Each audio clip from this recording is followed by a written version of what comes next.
Rosanna, you have no idea how honored we feel for you to be here, because we're honestly, we're just young people looking for mentors, and just your presence and the fact that you willingly want to give us your advice from the amazing experiences you have is a true honor. Thank you so much for joining us. It's my pleasure, actually, and it's my honor to be with all of you because, I mean, you can say all of these things about me, but at the end of the day, when it comes to everyday life, we have to depend on each other. So I'm happy to see you all here, and thank you for being on this. And thank you for having me. Thank you so much. I think I can just jump to the first question. I would love to know from your own experiences, because today we are going to be talking particularly about how to build relationships, how to identify allies and nurture those relationships. When you were starting out, what were some of the ways that you found trustworthy allies? What were some of the mistakes that you made while trying to build those relationships? And how has that method of nurturing uh, relationships with key stakeholders in your life changed over the years? Well, when I first started, I kind of fell into it kind of like by accident, you know. Um, my parents were fantastic people. They accepted me for who I was, and it didn't really matter. So I didn't really have the kind of anxiety and, stuff that most people go through when their parents and their family don't accept them, yeah. So I was one of the lucky ones, so I must thank them.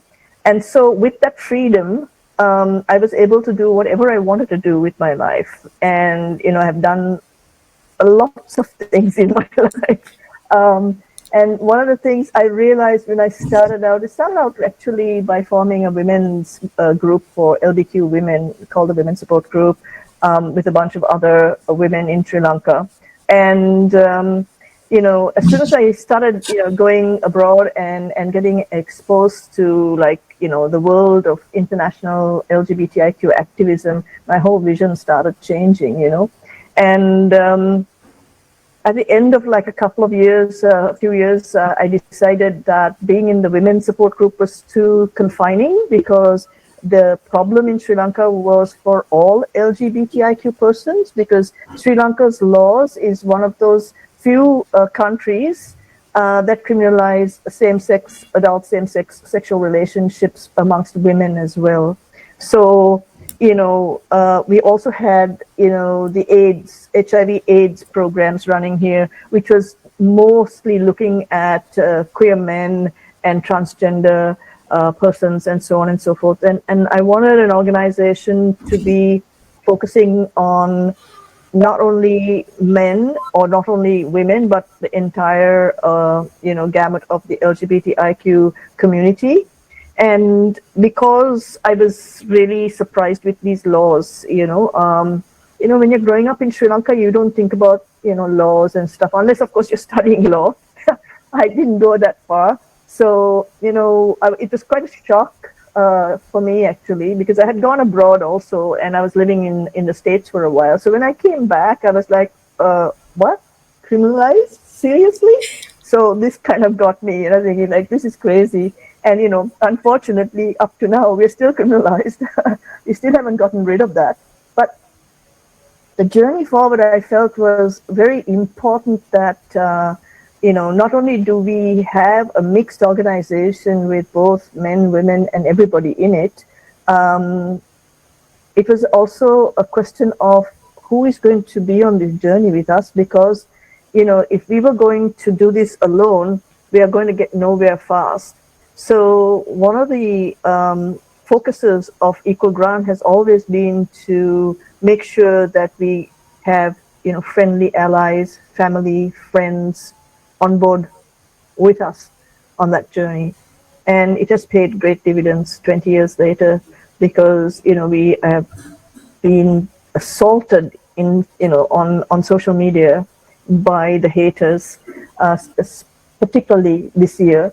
More so than the other years. But, it has been a difficult, it's kind of difficult when it's also personal, when they target you personally as well, yeah? So the thing to do is to develop a very thick skin And to be able to reach out to those people, you can start out small. Like, we only started off with just a few friends getting together and making, Equal Ground an organization. And then with their friends and, family members who are also, some of them were okay, some of them were not. But, we started then gathering, allies and family members to bolster our numbers and to, be there for us on our journey. And so within that scope of 20 years that Equal Ground has been around, we've done several programs, especially social media programs, and also workshops and things like that, to make sure that people understand who we are and what we are. Because from the time, these laws were brought to our country, I mean, we've had a bum rap, yeah, no pun intended, but everybody thinks that we are just perverts and pedophiles. And this is what the opposition to us have always been, pushing in their narrative to make people hate us. And you can see that sometimes on social media when they come at you like with all guns blazing, and their only argument that they come up with is that we are pedophiles and child molesters and sexual deviants and various things like that. So there's no point in trying to, what should I say, change that narrative by arguing with them. We just have to change the narrative by the way we act and the way we advocate for our rights and the way we can push for certain things to happen in our countries, slowly but surely. But getting the right allies on board is always very, very important. Yeah. Thank you for sharing all of that. And I completely understand. I feel like in the context that we are operating, especially in South Asia and in Asia in particular, it's particularly difficult to find allies who might stand with you with the level of inclusive mandates that Equal Grounds is looking at, and sometimes for Aaraam as well. What I would love to know, because you have been organizing for 20 years now, the way you approached different allies, the way you approached different stakeholders must have changed with social media taking over now, relationship building, finding allies, showing who you are and what you're doing has changed from what it used to be. And so, like, from a very boring but like operational perspective, because a lot of people who are starting out organizations and are trying to make those relationships simply do not know where to go. They don't know, do I write a LinkedIn message to someone to say guide me, or do I form this relationship by attending an event?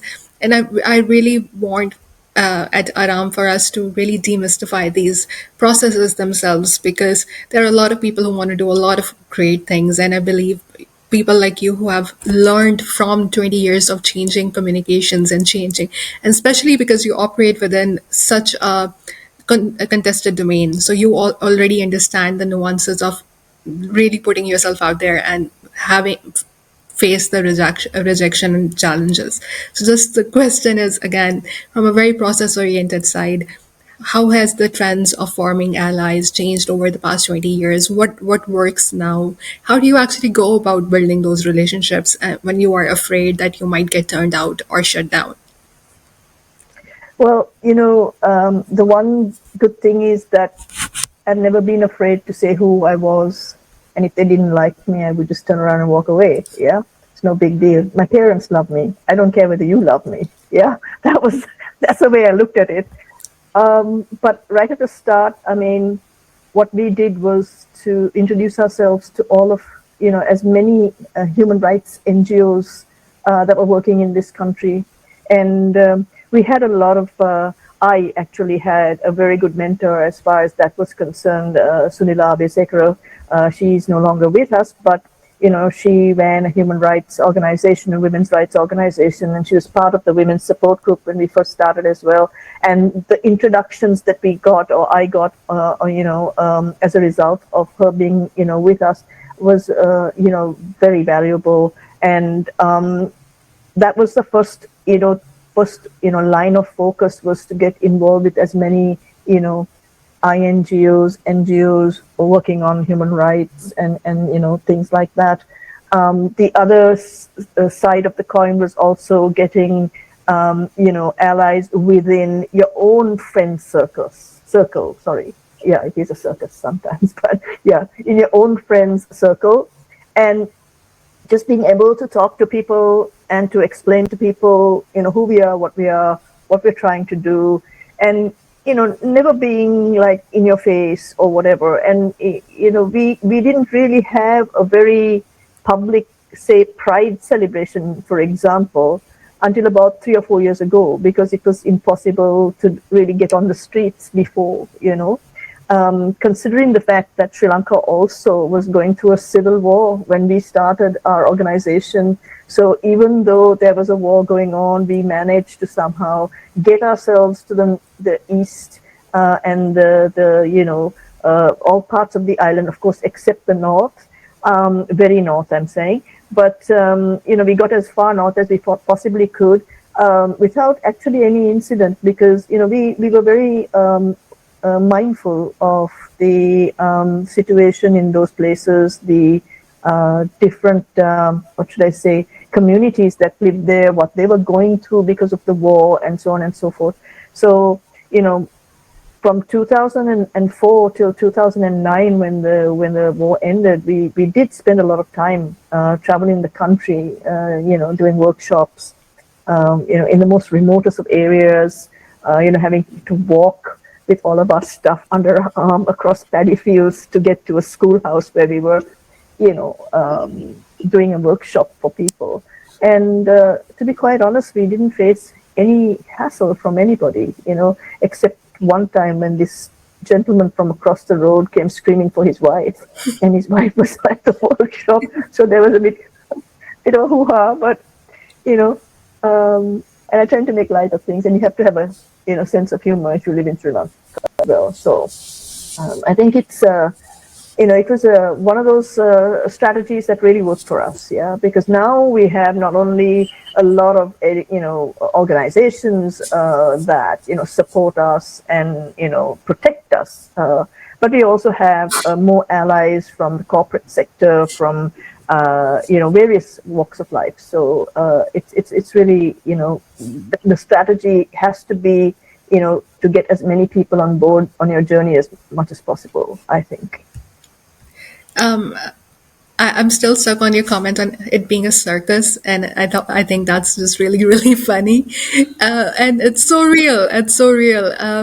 I would love to know, because it is definitely a very it's difficult maintaining these relationships. There, you said at the start how you are just unapologetically yourself. However, sometimes when we are building these relationships, we are forced to shrink ourselves or to rename ourselves in different politics. And I think that really affects our own internal politics a lot. And I would love to know what kind of power dynamics you have to navigate in these relationships, and how do you retain who you are in your politics and still are able to branch out when you are working in a very contested field. Even calling ourselves a feminist organization puts us at odds with like so many people, and people tell us just take off the name feminist and you'll be fine.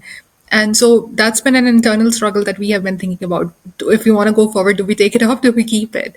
While our politics remains the same. So I would love to know how you navigate such power dynamics. Well, I can't tell you that all of you should be like me, but, people don't scare me, yeah. And I've never been scared of being hauled off to jail or offending somebody. If they needed to be offended because they've said something really stupid, then they need to be offended, yeah, because I'm offended. But, I don't expect everybody to be like me. I think I was very, very privileged because of the family that I grew up in. My mother was my biggest supporter. She was, when I started Equal Ground, she was there for every meeting. She was cooking for all the people that came, the trustees that came for meetings. She was there with the rainbow flag at Pride celebrations. So, how can I go wrong? As long as my mother is not hassled with what I'm doing, I don't see why anybody else should be, because, you're not my mother or father, so you go to your corner, yeah? But I think I have also shown that there is a compassion for people who are not as privileged, and to also have a balance between being very in your face and taking a step back when there's a need to, you know.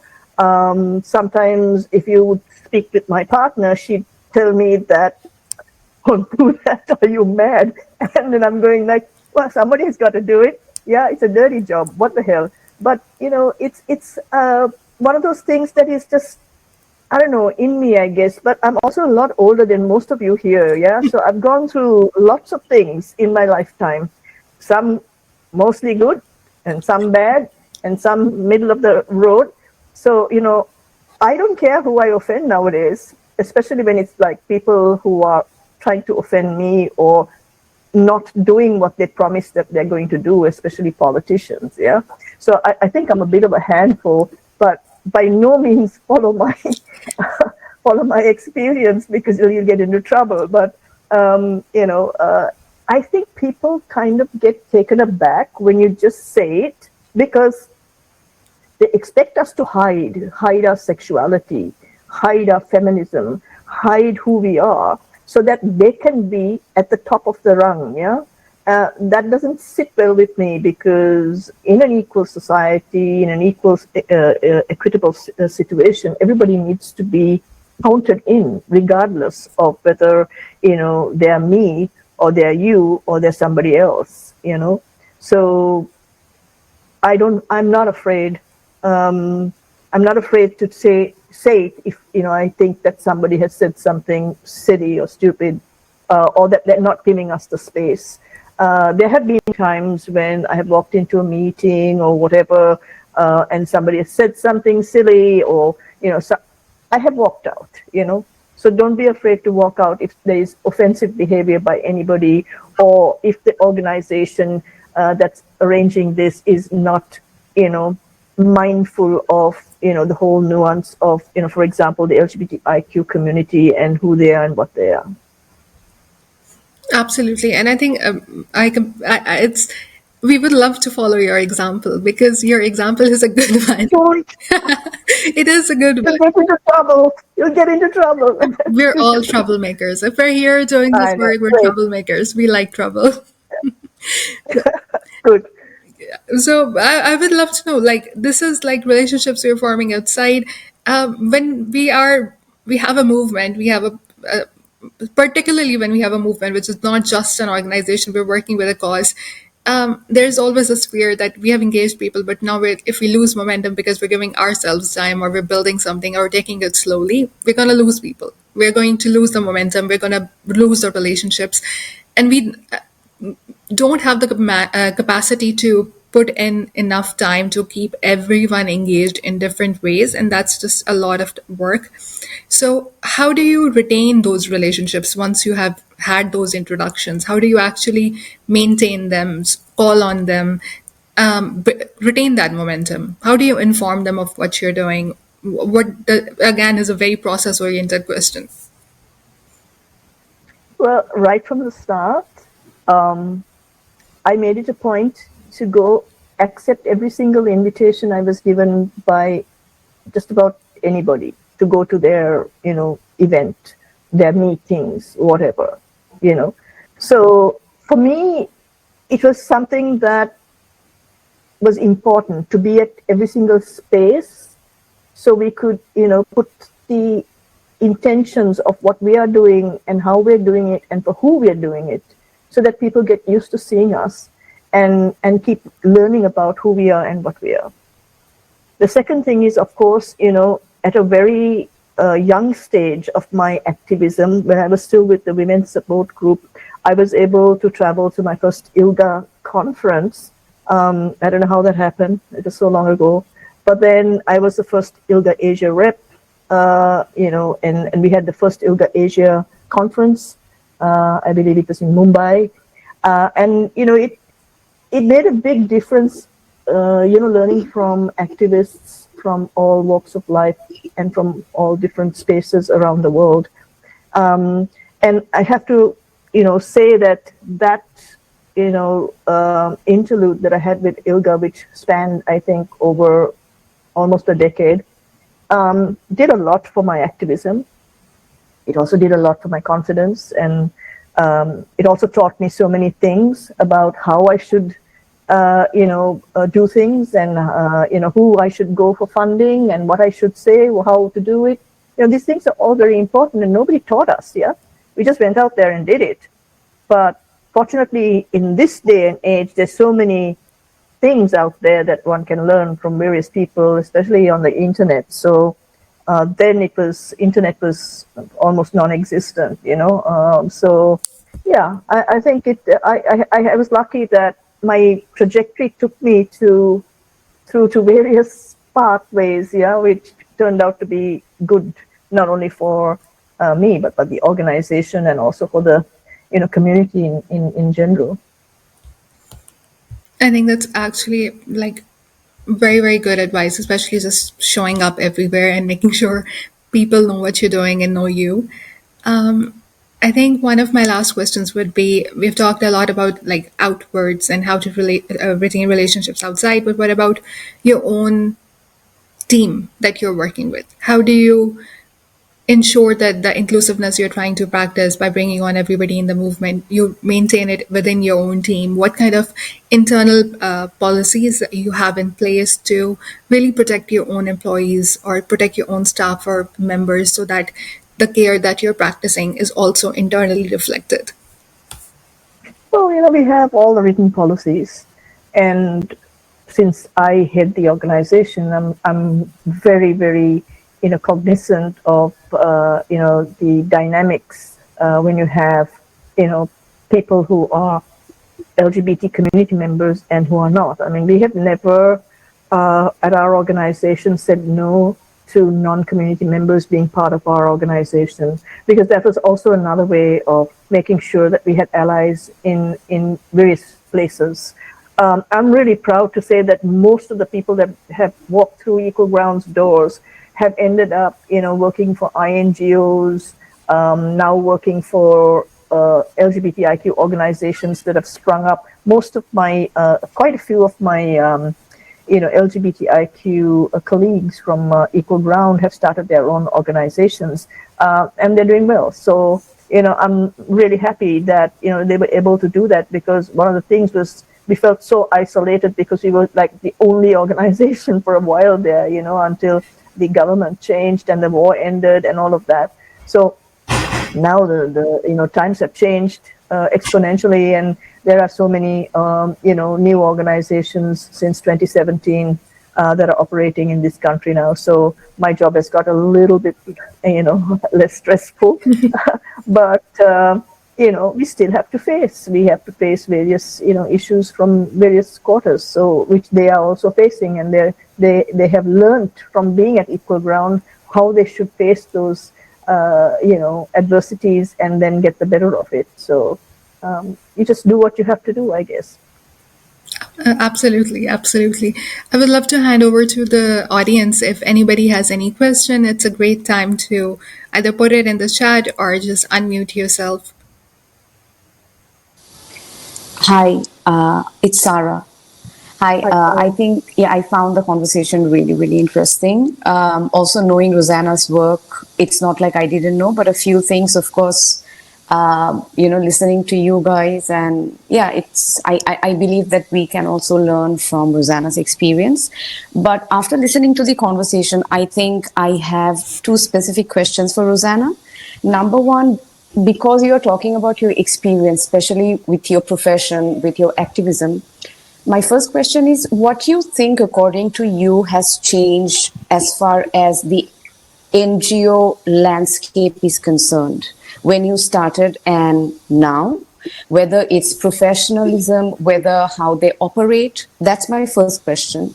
And the second question is that if you have really noticed any changes, and keeping those changes in mind, when you say hire people to work for you, or when you go out there and form new networks or sustain those networks, what you really see as potential in those new employees or those networks, what stand out to you? I hope that my questions are clear. Well, Sarah, thanks for all of that. I think the first question was, tell me that again very quickly. First question was that One what do at you a time, think? okay? Yeah, You forget how exactly. old I'm, I I'm am. sorry. I'm sorry. Yeah, yeah. So first question was that according to you, what has really changed significantly as far as the NGO landscape is concerned, whether it's with funding, professionalism, or even how they operate? What are the changes that you notice?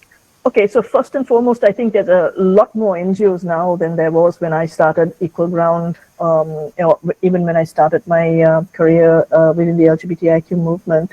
Um, Not every organization is professional, particularly LGBTIQ organizations themselves. So I think we see a little bit better things happening now. And we've also had to weather the storm. And I think this is very important to say, and I'm sure 1,000 people or more will get offended by what I'm going to say right now, but I will say it. There is a lack of professionalism within the LGBTIQ organizations here in Sri Lanka. I can't speak for anywhere else in the world, but I will speak for, what I have observed here, the young, organizations that have started since 2017. One or two are really good at what they do, and but there seems to be a lot of infighting and people trying to, what should I say, pull each other down, which I think is so unprofessional, and I think there's room for everybody. So I think we should all get together. I mean, if our house is divided, it's going to fall, and that has been one of the problems here in Sri Lanka, not just for the LGBTIQ community, but in general, even when it comes to politics. When a house is divided, you have other people that will creep in and bring it down. So I have always maintained that level of professionalism with EcoGround, and I hope that I have been able to teach my employees, the ones that have gone and opened up organizations, that is extremely important in the landscape of your activism and base forward. Second question was? Yeah. First of all, thank you for that. And I also believe that the flip side to this is because, as you said, that nowadays we have so many NGOs or even organizations and corporates, there is always this competition to stay relevant. So sometimes to stay relevant, of course, they have to kind of, pull somebody else down. And that is unprofessional completely. But it might say really like negative from my end, but sometimes I really don't see what could be the lasting solution to this.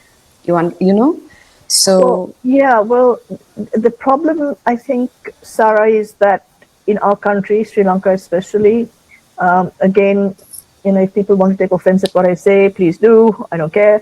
But the problem is that even in schools, even in politics, even in everyday life, there is no professionalism. There is no attention to professionalism, even in the corporate sector. This, fortunately, has been turning around in the last 10 years, the corporate sector especially.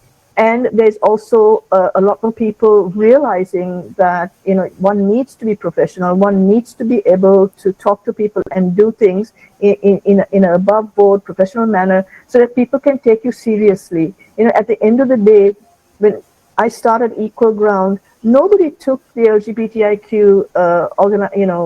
community seriously. They were just a bunch of, as they said, faggots running around in dresses, yeah? But we made sure that we brought in that element of professionalism to say, hey, listen, you take notice of us because we're coming for this, yeah? We want this and we need this. So if your behavior and everything is, and some people will say, oh, if we can't be ourselves, what's the point? Well, excuse me, but if I walk into, say, a store and I find one of the clerks behaving badly toward me, I'd be really offended. I'd be really upset about it, yeah? So the same should apply for the way we do business with other people. Because as it is, we have the, burden of being in a situation where we are trying to uphold rights for a community that has been long marginalized in our country, yeah? So people have to learn to support us and also like us. And that is what we have always tried to push with Equal Ground, that element of, look, this is who we are. And we are not all these people that you think that we are supposed to be. Yeah. And we have to show them by the way we behave, not with just words in itself. I hope that answers your question, Sarah. Yes, thank you. So I guess we can say that if we, or even if we want people to take us and our work seriously, we have to be professional, right? Absolutely, So that absolutely. is the key message. Yeah, thank you. Loud and clear. And this also leads me to the second question, which is, as you were talking about professionalism, so I just want to know that when you hire new people, or when you say form networks with new organizations or even donors, what you really look for, say what stands out for you, that okay, I think I really like these traits and those are big no-nos for me. Professionalism, yes, I'm sure, as you talked about it, but also maybe it would be helpful if you define what professionalism is for you. Yeah, well, professionalism is always being honest and always turning up.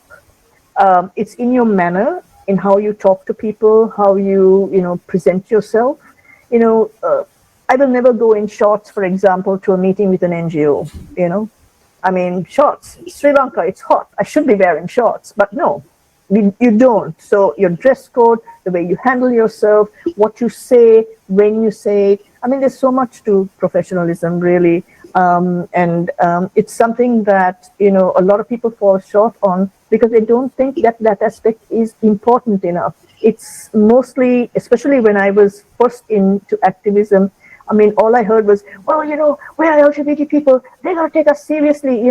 Well, they will only take you seriously if you are able to personify, you know, professionalism, understanding, empathy, because people have been brainwashed to think that we are this and that and the other. So to break those things down in their heads, they also have to see the behavior of the people as well.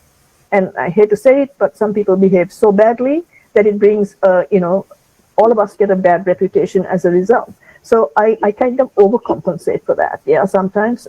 So I just think that, yeah, it's definitely in the way you behave and your honesty. And, if you tell a donor you're going to do this, then you do it. You don't, fudge that and then put, bogus papers through and this and that, because very soon, people will find out and then, bye-bye.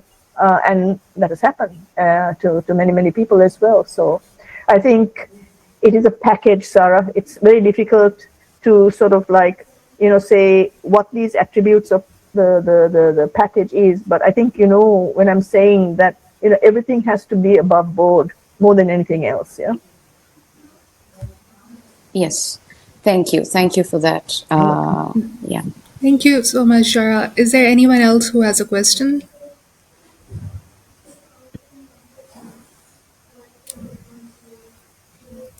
I think we're good then.